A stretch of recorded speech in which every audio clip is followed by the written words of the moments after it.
Olá, meu nome é Alexander Jorge, sou professor da Universidade de São Paulo, da Faculdade de Medicina, responsável pela unidade de endocrinologia genética, e hoje eu vou compartilhar com vocês o nosso estudo recém-publicado na revista Endocrine Connection sobre sequenciamento exômico em crianças com alta estatura sindrômica.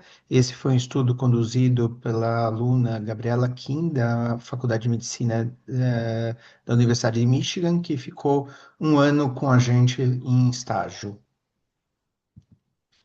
Como nós sabemos, a altura tem uma questão hereditária forte, onde nós temos 80, 70% da variabilidade da altura dos indivíduos determinado por uma base genética. Nos extremos de baixa e alta estatura, nós vamos encontrar questões monogênicas, que é quando nós temos uma variante genética suficiente e necessária para o fenótipo.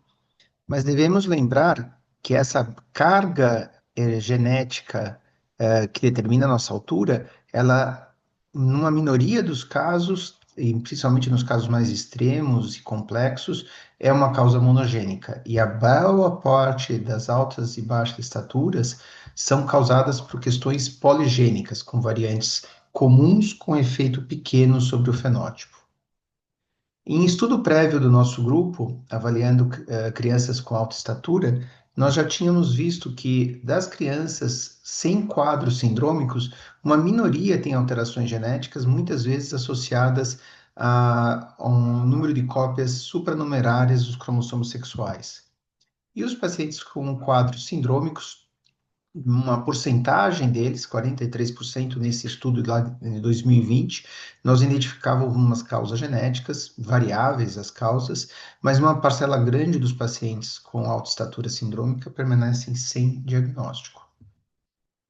Nós temos feito sistematicamente no nosso ambulatório a avaliação desses pacientes com alta estatura encaminhados dentro do Serviço Único de Saúde. Nós temos esse ambulatório no Hospital das Clínicas, onde nós avaliamos as características da família, as proporções corpóreas, o padrão de crescimento, o desenvolvimento puberal e os fenótipos que chamam a atenção para o que a gente chama de uma alta estatura sindrômica, principalmente dismorfismos faciais e físicos, malformações e atraso do desenvolvimento ou déficit intelectual.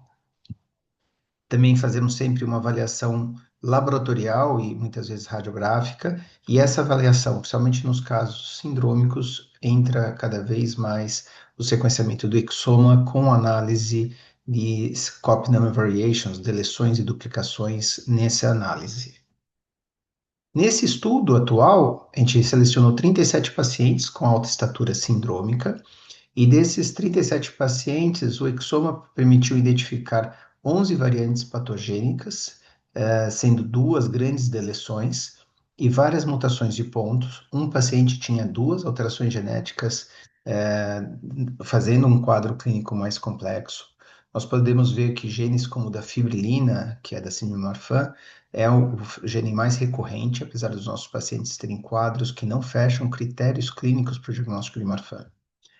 Dentro desses pacientes que tinham deleção, uma análise mais completa, usando o que a gente chama de Big Data Análise, que a gente considera plausibilidade biológica, investigação da literatura, procura de outros casos, nós temos nessas deleções dois genes candidatos, que é o gene PTCH1 e o gene da somatostatina.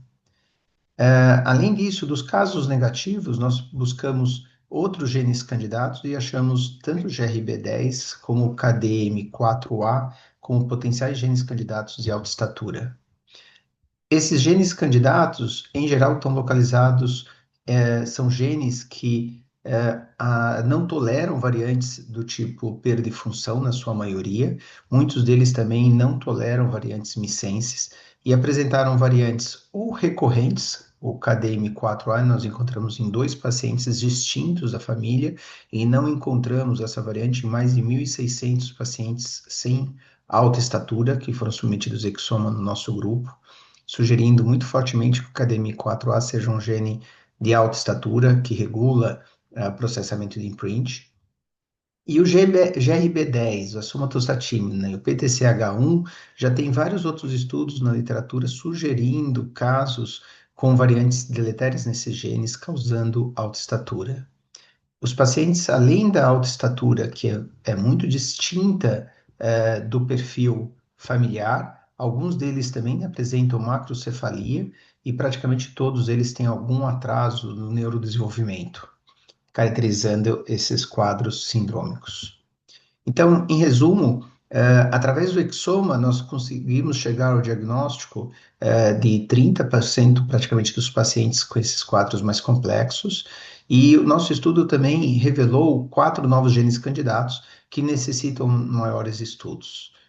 Eu queria agradecer às agências que suportam a nossa pesquisa, principalmente o CNPq, a FAPESP e a CAPES. Obrigado pela atenção de vocês.